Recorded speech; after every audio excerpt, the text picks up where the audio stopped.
So wait for the voiceover. Just to give you a little bit of information, those of you who don't know, Energise Sussex Coast, we're a community benefit society, so we're a not-for-profit. We operate in East Sussex. Kind of two streams. Our mission is, to, as it says here, act cooperatively to tackle the climate crisis and energy injustice. So people who are paying too much for their energy. And we're trying to do that through a number of ways. Community-owned renewable power, primarily solar, and also energy saving schemes. So we give advice to people, but also we try and help people who are really struggling. That's a little bit about us. Right. So what are the fundamentals? Martin, sorry to interrupt. There's been a bit of feedback that you're very quiet. I don't know if there's anything at your microphone Okay, end. sorry, it may just be the microphone. Sorry about that. I tell you what, I'll go back and then. No, I don't think I need to go back about Energise Sussex Coast. Is that any clearer for people? Okay, I'll try and keep that. Thank you. Okay, so the fundamentals for solar. Amazingly enough, you do need somewhere to put the solar panels. It doesn't have to be a roof. Roofs tend to be slightly easier, but it can be land. There are restrictions around exactly how much solar you can have on land without planning permission. But that's less of a concern if it's not visible to neighbours. Planning consent is usually more likely to happen. It can be virtually any direction but north. And to be honest, I've had people I've seen who have said, "Can you put it on the northwest slope of the roof as well as other roofs?" And if people want to do that, they certainly can. It will not generate as much as other aspects, but you don't lose a huge amount from east and west over the ultimate angle, which would be south. It really is minimal. I think it's about 3% you lose if it's east facing or west facing. So yeah, like I said, you need somewhere to put the solar panels, preferably not shaded. Um, Obviously, you've got the photovoltaic panels. It's a good idea if it's on a roof to have bird guard, so something around the edge to stop birds getting underneath. There is nothing worse in summertime, and I speak from bitter experience here, than pigeons trying to get underneath your roof at 4:30 in June and July, because it's just above your head and they're scrabbling about, and it's just virtually, it's unpleasant. And for a very small additional amount, it's worth doing. Text the panel wiring, and it's just generally a good idea. Then you're going to need an inverter. And the inverter is going to convert, for the technical side of things, it's going to convert the direct current, the DC, from the solar panels into alternating current, AC, which is what your house uses. It's, that's the way you would use the power, and also if it goes out to the grid. And you're going to need a smart meter. I would say a little bit of clarity here. Smart meter is the meter outside. It's not the in-house display. As long as you've got the smart meter, then that will help you be able to export and be paid for your export with your energy company. The in-house display is frankly unnecessary for that. I've also put, will also require your installer is MCS registered. We'll talk a little bit more about that later. All of the energy companies, bar one, insist that your installer will be registered with MCS, or they won't pay for your export. The one that does allow other things, so you could sort of fit them yourself, will only charge you £250 for the privilege. So I would suggest it is easier just to, find an MCS registered installer, which most will be. Okay, is a battery fundamental? Is it required? Well, absolutely not. No. There are many early solar installs in the UK that are just the panels. And that's fine. They work, absolutely work. The thing about a battery is that it's going to allow you to use more of your generated power. So the stats seem to be, I think Oxford University looked into it. Typically, if you haven't got a battery, you're going to be using somewhere between a quarter and 2/5 of your generated electricity. And you have to work hard to use as much as 40%. You really have to be at home. You have to cook in the middle of the day. You have to run all your washing machine, your tumble dryer, your dishwasher. Whereas if you have a battery, it stores all that. You don't have to cook in the middle of the day. You can cook in the evening. And suddenly the amount of electricity you can use will typically go up to 70% or more, which is going to save you a lot of money. As I said here, I've used an average house. I'll go into what that average house is in a little bit. Um, but that, really does make a significant difference adding the battery. You'll probably have additional savings of £200 a year. Um, very much depends on how many panels you've got, what direction they face, the size of the battery, and all the rest of it. But that's average house there. Batteries can also unlock some very clever smart tariffs whereby you can charge the batteries off of electricity in the grid when it's very cheap and then sell it back, discharge from the battery to the grid when the price has gone up. Typically, the price for energy on the grid goes up between 4 and 7 p.m. because there's an awful lot of electricity being used at that point. If you think about it, young families are cooking for their kids in that time period. So what happens is the wholesale cost of energy goes up and up and up. If you have a battery and you can sell the energy to the grid at that point, you can be paid a very nice sum of money for that. So, like I said, batteries can unlock that. So we've talked about just the £200 a year saving. If you can unlock these other tariffs, it can end up being significantly more than that. I can't go into the details without knowing size of battery, how much you can buy and sell and what the prices are, frankly, from day to day. So that, we can't give hard numbers there, but it's certainly there are, you know, tariffs available that can do that. So we talked about the fundamentals. You absolutely need the solar panels. You need the inverter, the bird protection, and potentially a battery. There may be a place for what are called solar optimizers. So if you have, sorry, it's going behind for me, but I'm hopeful you can see all the text here. If you've got any shading at all on solar panels, solar optimizers may be a really important aspect of an array being installed. Um, Typically, what happens is a series of panels will be wired together into a string. And if any single panel in that string is shaded, it will drop the performance of all of the panels connected together. Solar optimizers, what they'll do is to the panel they're fitted, if that gets shade, what it will do is it will maintain that at the optimum, the best performance it can get and not drag the rest down. Uh, there are other bits of kit. You can have microinverters that do a very similar job, but are slightly different. There's an additional cost to doing this. Typically, installers will only pick the most shaded panels to fit solar optimizers to. 40 to 50 pounds per panel. If you're doing it for, say, 10 panels, obviously that's potentially £500. But if out of 10 panels, only one or two of them are shaded, it's much less cost to do that. And backup gateways. Most inverters can do a version of a backup where they can supply power in the grid in a failure of the grid. So if you have a power outage, most inverters can give you a small amount of power, say to 2 plugs, where you could plug your freezer in or your router or something like that. If you want more than that, so if you have a very unreliable grid connection and you know that half a dozen times a year it's going to drop out for potentially 12 plus hours and all your frozen food is going to be ruined, you could consider something slightly more sophisticated, a backup gateway. What a backup gateway does is it actually physically disconnects you from the grid and allows your household to run as an island of, so all your neighbors will be dark at night and you will have the power in the battery and you'll also be able to generate electricity from your solar panels and feed to the batteries. So potentially you could go days at a time. I mean, at this time of year, frankly, you could potentially go for months before it would cause a problem, depending on how much storage you have. Um, the cost it's typically up to £1,000, but it very much depends on the system you get. Some systems will come with it as a standard. There are a couple of makes that just have it as a standard thing. If you were getting a Powerwall 3, for example, the backup gateway is a standard technology as part of that.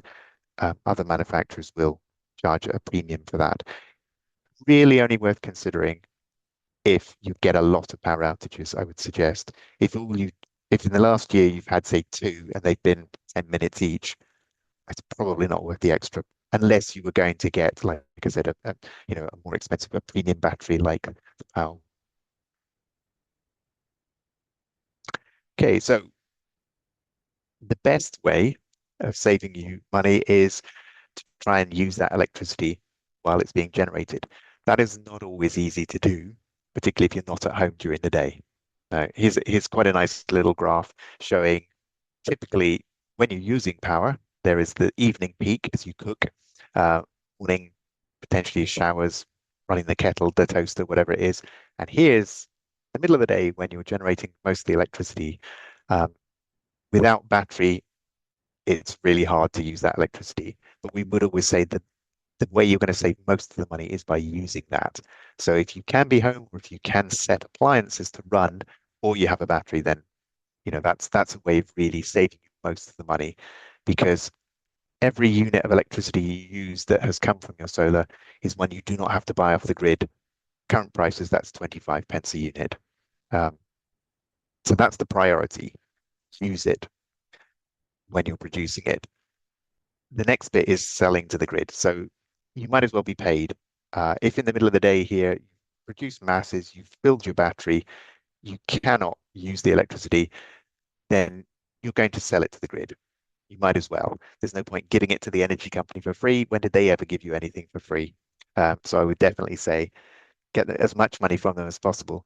However, the best rates there are probably about half the price that they're charging you to buy electricity off the grid. Typically, they're 12, maybe 15 pence a unit, and some of them are a lot lower than that to sell to the grid. So it may well be worth, most certainly is worth shopping around. The best rates, unfortunately, for exporting to the grid come if you've got all your energy tariffs with one company.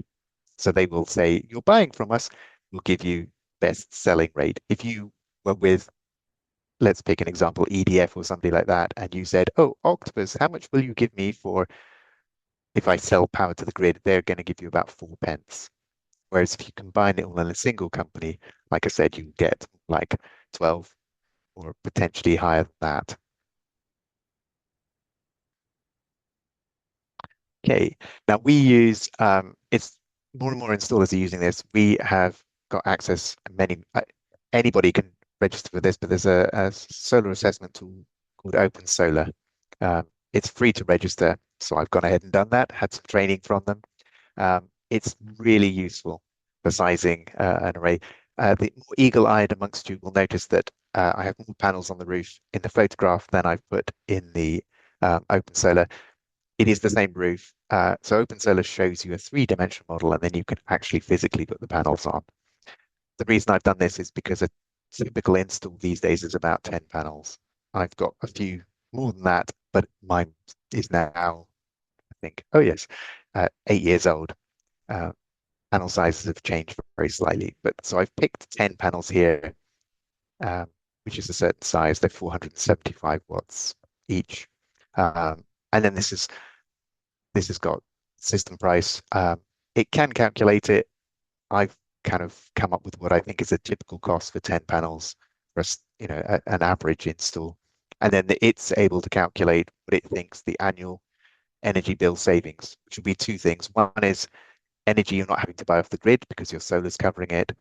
And the other thing is selling to the grid. It's a combination of the two. Um, but yeah, Open Solar is a very nice bit of software that it enables quotes to be generated. So, you know, that's something we'll mention at the end. I could, if anybody is wanting assessments, I can do an Open Solar assessment of your roof and give you an idea, an indicative cost of price of the system potentially, and how much it would save you. So an idea of the payback time. So that's just solar, slightly cheaper. And then obviously if you add a battery, it would be more expensive. And then it also contains here panels and the inverter. Um, I've just picked sort of fairly standard kit here. Um, and here it lists the warranties as well. So those solar panels have a 12-year panel warranty, a 30-year performance warranty.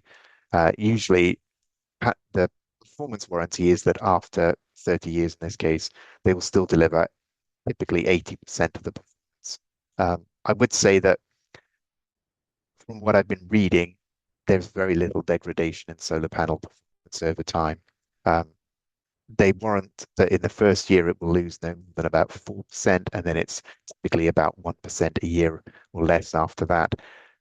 But yeah, my panels are 8 years old. I would struggle to tell you that there's been any degradation at all. And the inverter has a 10-year warranty. That's very standard warranties.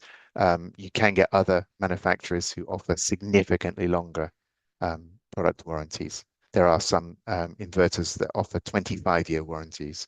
Um, it suggests that they're quite reliable because the manufacturer wouldn't offer a 25-year warranty if they thought it was going to fail. Um, and there's a nice little graph here that Open Solar kicks out.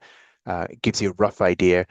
I've the average house I've put in is basically it's actually a 3-bed house. It is my house, and I've put in an average electricity usage, which according to Ofgem is 2,700 units of electricity a year. So I've put that in, and that's the little grey line there. That's what they reckon averaged across a year. It would be, I haven't looked into the monthly figures for my house, but that's there. And then what it's done here is it's said, okay, based upon those 10 panels you've plonked on the roof, this is the average generation in units of electricity per day through these months. So you can see the best months are typically June and July. There is variation, of course. Sometimes we get sunnier months. Hot conditions tend to lower the performance slightly, but obviously the best is clear blue skies. But yeah, you can see it kicks off quite quickly. There's a significant increase from February to March, but you're going to have the bulk of the production in the middle months, and then it's going to drop right away. December typically being the worst, and you can see that's for about 4 months of the year, it's lower than usage on average. There's a nice, again, little bits. This is an average old bill, a new bill, and then there's a little bit you can click on that shows more detail. So it will say, on average, this is how much you would generate per month from that array. This is how much you were using off the grid before and after the array, how much electricity is being exported, the credit, and so on, and how much the savings are, which is why that's how it adds up to the £681 a year. So that was kind of example one, 10 panels, 5 kilowatt inverter. What that means is the inverter can both, in this case, it hasn't got a battery, but it could handle as much as 5 kilowatts from the panels and feed that to the house. Typically, we'd say that's about £5,000, and that would save you / earn you. Sorry, that. Okay, I'm having some fun with my PowerPoint. Sorry about this, people.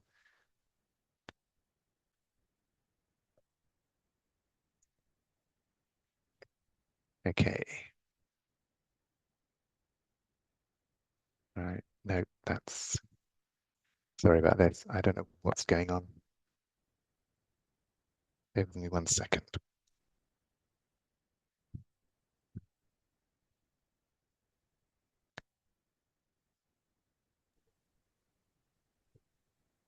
Looks like you need to share again, Martin. Yeah, I know. It's suddenly had a bit of a moment there. Sorry about that. I will reshare it.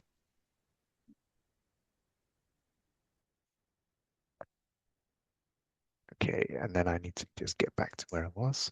Apologies for that. I think my mouse suddenly started acting up and it decided to throw me right through to the end. Right. Sorry, here we go. This is where I was. So £681 a year, that is a mixture of savings where you're not buying off the grid and also exporting to the grid. So a payback time of 7.3 years. This is a bog standard, typical average house. If you had more panels than that, the payback time would be less. Typically, if you were adding additional panels onto an array, you'd probably be charged about £200 per panel from your installer. So if you went from 10 panels to 20, that would add maybe £2,000 extra, so the cost would be about 7,000, but the amount of generation would double if you could do it on the same roof. So you can see that the more panels you can put up, the better, the quicker the payback. It's very much, there's a load of fixed costs with solar. The scaffolding is a major part of that, plus people's time, the electricians, the roofers, and so on. Um, so because that's all fixed, the more panels you can put on, the better the performance. So that's the kind of bog standard, just the solar panels. And then, okay, what happens if we add in, again, a typical battery? If you went out to an installer, you're going to be offered a battery. That's going to be what they do, this standard thing. And I've picked 10 kilowatt hours. Your numbers could be anything from 5 up to 20 that they'll offer. They should look, the installers should look at your current electricity usage and frame the battery use size upon that. It isn't always the case. Sometimes they're too small. I have seen quotes where it's 5 kilowatt hours of batteries, which I would say for most people is too small. But anything sort of 8 to 12 would cover virtually everybody's use, unless you're a very electricity heavy house. Um, and adding that battery, typically we'd say that would add about £3,000 extra. So it's about £8,000. There you can see now the savings are £886 a year, additional £205 a year. This has boosted the payback time because of the additional cost of the battery. So it's now 9 years rather than the 7.3. It's just a natural consequence of the batteries, but it does unlock, other possibilities having that battery, like I talked about, the smart tariffs and so on. And then you could also mix in an electric vehicle. Um, so you know, you could, if you have an electric vehicle, there are nice cheap tariffs. Many energy companies offer them, where there's potentially about 8p a unit for charging your car. That is typically in the middle of the night, say midnight till 5 or 6 in the morning. Um, but obviously, if you can access that much cheaper electricity and put it into your battery as well as into your car, that's going to make additional savings. So I've put cost 8,000 and then gone, well, yes, but you still need to pay for the electric vehicle and a charger, which is typically £1,000. So some energy companies do offer discounts there. The savings, again, it's done another jump up from £886 a year. Typically, this would be about £1,000. I've crunched some numbers, and that's what it's coming out as. But the other thing in here, of course, is very low car running costs. If you can charge your car at 8p a unit and potentially get 4 miles a unit, which is typical for this car, I, it's my car, then the running costs are about 2p a mile from that. And of course, if you do it from solar in the middle of the day, then it's effectively free. Um, and the payback time, if it's £8,000, £1,000 a year, is 8 years, um, ignoring the cost of the charger and the cost of the EV. But petrol or diesel cars are not cheap. They're not free either. So I'm not trying to mislead anyone. Just saying, focusing on this, if you can unlock um, the combination of solar and battery in an EV, then there are additional savings there. And what about heat pumps? Well, we've got a webinar next week. We'll be talking about heat pumps as well. But yeah, if you add heat pumps into the mixture, there's very much, again, virtuous savings in there as well if you mix those in. Um, if you're looking at getting a heat pump, having solar, particularly a home battery, will definitely yield significant savings on the running cost of a heat pump. So it's kind of, if you are looking at making that natural move, then I would say a home battery and solar as well would be a natural fit for that. Again, I'm not going to quote numbers here because there's no point without knowing the size of your your heating requirement, how well insulated your home is, how much solar you can put on the roof. There is so many different options in there. If anyone, when we talk about the retrofit service later, we can do um, much more in-depth assessments of people's homes and give you a better indication of these kind of things if you're interested. Okay, so choosing an installer. Well, we do happen to have choosing a solar installer guide, which will be shared at the end. There'll be a link. And like I said earlier, make sure that they are MCS registered. So MCS is the Microgeneration Certification Scheme. It's an independent scheme. It's not government backed, but it is um, an independent scheme from any installer. And you can actually go onto their website, put in your postcode, and find local installers for both solar and other things, including heat pumps. Like I said, I do think it's important to do that. They have to jump through a bunch of hoops, the installers, to make sure that the roof has been assessed to be strong enough to put solar on the top. Solar panels are not massively heavy. They're about 20, 22 kilos per panel. But if you're putting 10, 15, 20 on your roof, that's, additional weight spread across the roof. So they just need to make sure that the structure is secure for that. And MCS requires them to do that, along with a bunch of other stuff. We would always say, ask from the installers what kind of after sales support they have got, length of warranties from them. There will be the manufacturer's warranties for all the kit, the solar panels, the inverters, and the batteries, and so on. But what do they warrant for their installation? And is it insurance backed as well? That's quite an important one. Um, and carefully compare quotes. It's not always easy to do. If you get somebody come along and quote you for 8 panels and a 5 kilowatt hour battery, and somebody else quotes you for 12 panels and a 15 kilowatt hour battery, very difficult um, to actually compare it because there's not like for like. We have said to people is try asking them to quote for the same thing. They should be looking at how many panels fit on the roof, and also say, can you give me a quote just with the solar as well as with the battery to try and see if you can sort of flush some of that out. And check the ethical source of the panels. There is some very good work that's been done around tracking materials and also the labor of some manufacturers. There are also panels made in Europe. So there's, I think, Sharp make panels in Wales, and there's some in Europe as well. So in Germany and I think Spain. So if that's important to you, and for many people it is, then you can check that. And unfortunately, we know this is basically show any interest on any social media or anywhere on the interweb, and you're going to get wild claims and you're going to get scams. Um, I did go to see one poor lady who had shown a little bit of interest on the internet. I think it was on Facebook, and had been bombarded by companies trying to sell her things. Um, and she started with one company who were quoting her £15,000. And then finally, when I was actually there with her, she said, "Oh, I've just had an offer today for £8,500 instead." And I said, "Well, that's still about £2,000 more than it should be. But, to start at 15,000 to come down to 8.5, it's a very bad sign." So, as much as possible, try and be aware of wild claims of very short paybacks and, claims of, I don't know, not quite that it's going to save world hunger and all the rest of it, but there are an awful lot of wild claims out there.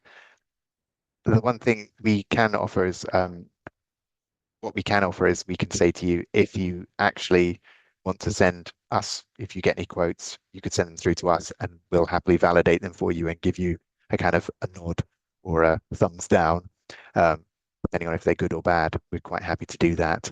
Um, we have no ties with anybody, no affiliation, no commercial links. So we're not trying to sell you anything, but I'm more than happy to step in and give advice to make sure that people are not misled, should we say.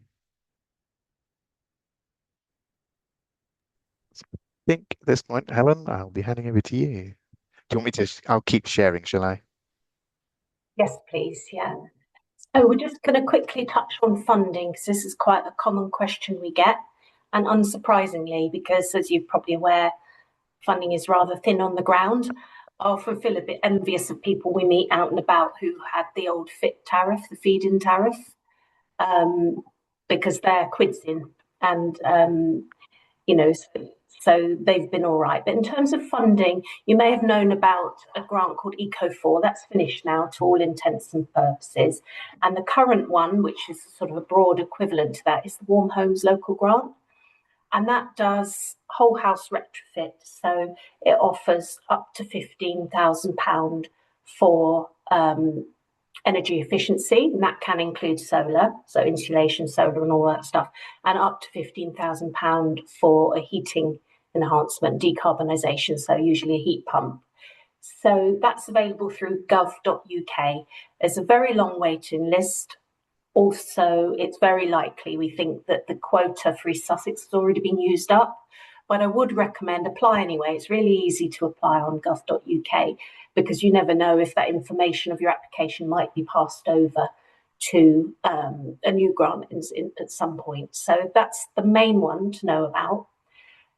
There are also, you might have seen adverts for solar company financing. The main way these are presented on Facebook and so on are saying free installations, but actually, when you click through, it's just a finance company. And there are also subscriptions away, which again are finance arrangements. So I guess you just need to think if you're taking out finance for solar, is that really the best option for you? Are you paying more than you should? At the bottom there, I've mentioned the Warm Homes Local Plan, which is confusingly similar to Warm Homes Local Grant. That is has been announced, but we're not expecting anything to start happening on it until the beginning of the year. And that's going to offer free installations to people on low income and low or zero interest loans for others. So if you're in a situation where you don't have the capital and you're thinking of getting finance, you might want to wait for that, but it's really totally up to you, obviously. Other kinds of loans you can get, you might have heard of the Parity Trust. They offer ethical loans on flexible terms. So that's something to look at if you're looking for finance. You can obviously extend your mortgage, that old chestnut. And some mortgage providers provide incentives. So little grants, really, maybe £2,000 towards solar or something like that. When I looked into it, my mortgage provider wanted to use their own installer, and I wasn't sure, again, if that was going to be the best deal. So, you know, a bit of shopping around if you are looking for finance would be very important. The other thing that's coming in 2027 is a bulk buy scheme for East Sussex. I don't know enough about that, but if you're signed up to our mailing list, you'll hear about that as soon as we know more details. So that's funding. It's tricky.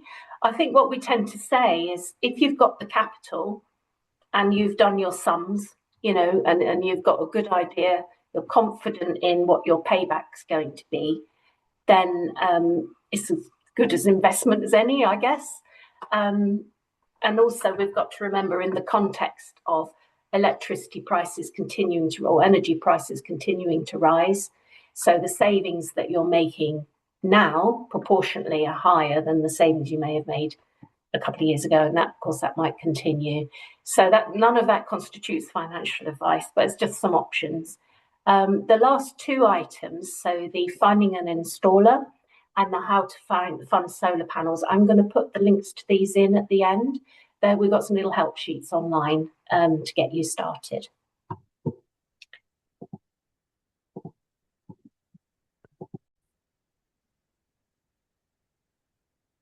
Okay, so the first question is, would you put panels on your conservatory roof as well? You certainly could. Basically, although conservative roofs tend to be not very strong, they're not spec'd for solid roofs usually. Quite often the edges are just UPVC units, so they're not very strong, but also solar panels are not very heavy. So you could potentially do that. It really depends on the shape, the orientation of the conservatory. So if your conservatory is, say, a big rectangle facing anything between southeast and southwest, I would say absolutely you could do that. Yes. That may be an easier option than putting it on your main roof. You certainly are unlikely to need scaffold, but obviously if your um, conservatory is more of a sort of a shape that sort of thrusts out and has lots of different sort of glass panels in different shapes and sizes, then that would probably fit less. I mean, mine happens to be a rectangle that would probably align quite nicely. Um, but yeah, it's very much dependent on the shape and orientation, I would say, but not impossible, certainly. Okay, and another quick question about the siting of the panels. Is there an optimum angle of solar panels on a roof? Yeah, I mean, it will very much at different times of the year it will be different. So in wintertime, the sun is lower in the sky. So we typically say you would want a panel kind of, sort of that angle. In summertime, the sun is higher in the sky and you want it to be more shallow. So the optimum angle is usually picked as about 30, 35 degrees, which fairly coincidentally or not, is the pitch of most people's roofs. So I would say they're going to be fairly close. If you put them on a roof, it's a a fairly good compromise across the year. You don't get quite as much in summer. You don't get, um, but then again, you still get a reasonable amount in winter and vice versa.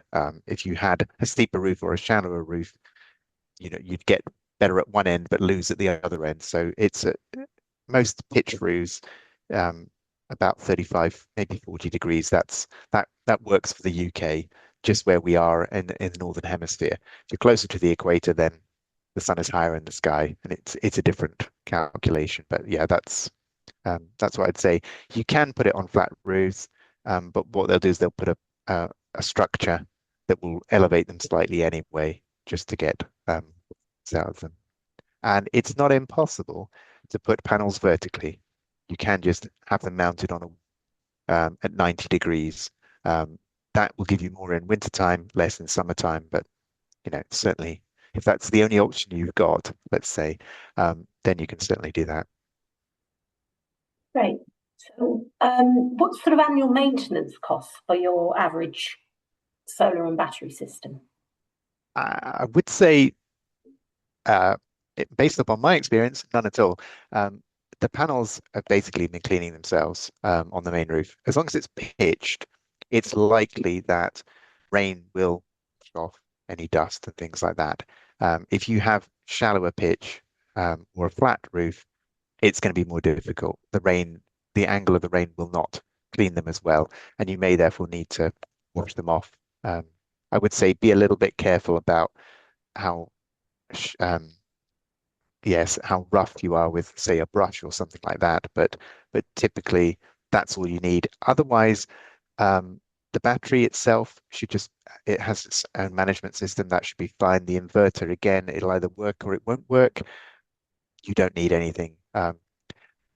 There is some talk on the internet about requiring regular electrical checks.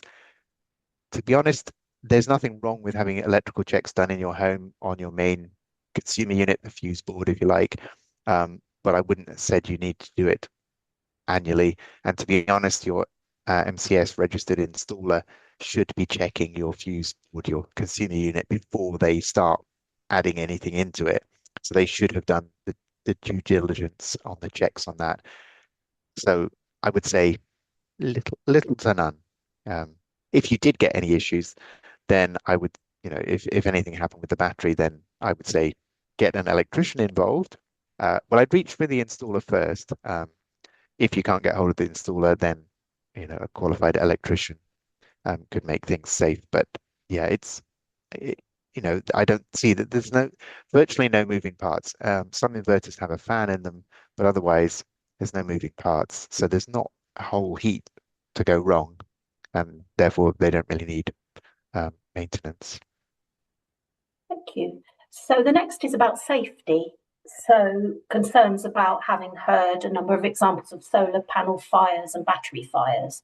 What are the Okay. likelihood of those, and any consideration of technologies to reduce the risk?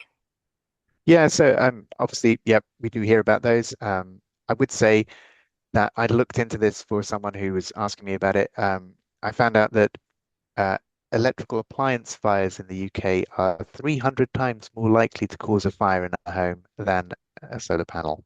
These are re numbers reported by the fire authorities in the UK. So, and by the way, there aren't an awful lot of fires with small electrical appliances, but like I said, based on the numbers that are being reported by them, it's a very, very small risk. I'm not trying to dismiss it, however, it would still be an issue, but it tends to be not that there's anything wrong with the panel themselves, but more where it's happened that there's been some kind of shoddy electrical work done by the installer. It might be a company who's maybe not in business anymore. Unfortunately, I think we've all heard of companies that sort of sprung up, got some business, and then quietly folded, having taken a bunch of people's money, and having done potentially a less good job. And so I think you run the risk of that if you got sort of, I was going to say an unqualified electrician. I won't go that far, but if you had an electrician doing some work and didn't do it properly, you run the risk, with that. I think it's the same with solar. I don't think it's any more dangerous. And I would say also batteries, the chemistry used in the batteries is extremely safe. It's more safe than the electric car ones. And the electric car batteries, again, they're extremely safe. When you actually look at the number of miles done by electric cars, um, and the fire risk, it's significantly lower than petrol and diesel cars. Um, Again, it happens, but I would say that home battery issues are much more likely to happen for, say, unlicensed scooters being charged with dodgy chargers than anything to do with, an MCS registered installer doing it. Um, Having said which, there is still guidance about battery placement that they aren't in lots anymore. It's preferred that they're either on the outside of the house or picking an outbuilding, say a garage or something like that. Just looking for additional safety. And that is not, again, based upon any hard and fast numbers of a risk. It's more just um, covering covering the risk, reducing that risk there. I think it's to help insurers and people like that. So, Great. So there were a couple of comments and a question about Tesla batteries, people wanting to okay. avoid that for ethical reasons. So, Absolutely, uh, I understand that. yeah, yeah. One question is really about, what are the options, and I guess how do you find out what the options are, and how do you choose? Well, yeah, there are any number of battery manufacturers. Just on Open Solar, I've had a look through the list of manufacturers, and there are at least 30 different manufacturers of batteries. So, there's a huge range. I would say most of those are based in China. It's the reality. China is the powerhouse of solar panel and battery production. They're really driving it for their internal use, but also it's available with the economies of scale for sale across the world. Um, but there are still manufacturers. There's a manufacturer in the UK and some in Europe. As to which ones are better than others, I think all you can really do is start looking at some reviews online, Trustpilot and things like that. I don't have any magic insight any more than anybody else does.